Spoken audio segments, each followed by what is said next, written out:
Hi, welcome everyone to today's musings. Today I'm going to talk a bit about how God speaks to us. Now, there are a number of things that happen in our own lives where we wonder whether God has really spoken to us. It doesn't happen a lot, but I remember in my husband's case that he had felt he wanted to be a minister, but something told him no, for which I'm very grateful, as I would have been more bereft when he passed away. But there are other instances people had in the Bible, of course. The first one you can think of is Moses. Moses probably had had no experience of the divine until he saw the burning bush. He was a ways away from the burning bush, but he was curious as to why this bush was on fire but wasn't being burnt. So it took him to actually move towards the bush, and that's of course when the divine spoke to him.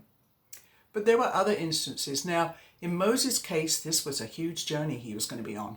He was going to lead the children of Israel. They were slaves in Egypt, and he couldn't even begin to imagine how on earth he was going to free them all. But it was a long journey, if you remember. It took a long time to Pharaoh to actually let them go.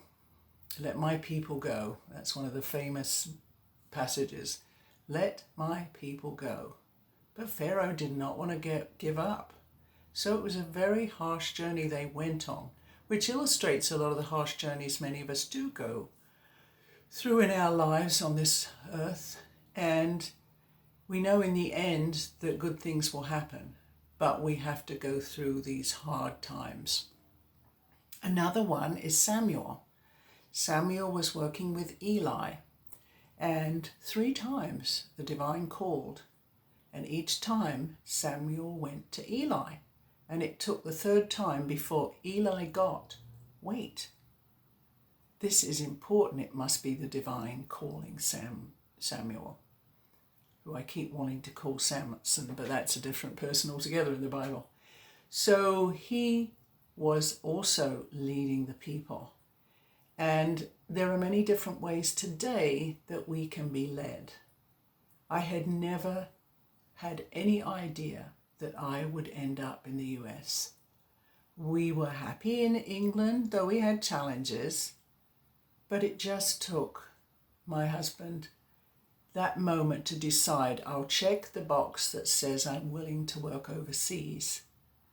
And of course we had a very circuitous route to the US via Iran about the height of the revolution. So we never know what our journeys look like when we first start our adult journey on earth. We have no idea what is really going to happen to us in this world. But we can talk to the divine in the many ways that we do talk. It could be through prayer.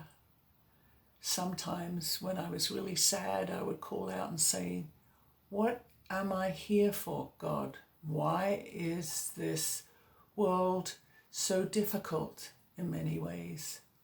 And I don't get a direct answer, but I certainly get some intuition as to what I need to be doing in my life. And that's the important thing about reading the Bible.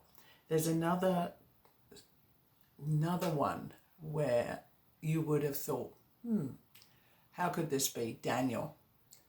Daniel ended up in the lion's den, and yet he knew the divine was going to look after him. How did he know? The more we read the Bible, the more we get the message, oh, there are many different ways that the divine can talk to us. So may you experience your own talking to the divine and look towards what is the divine asking you to do in your life. May God be with you all. Amen.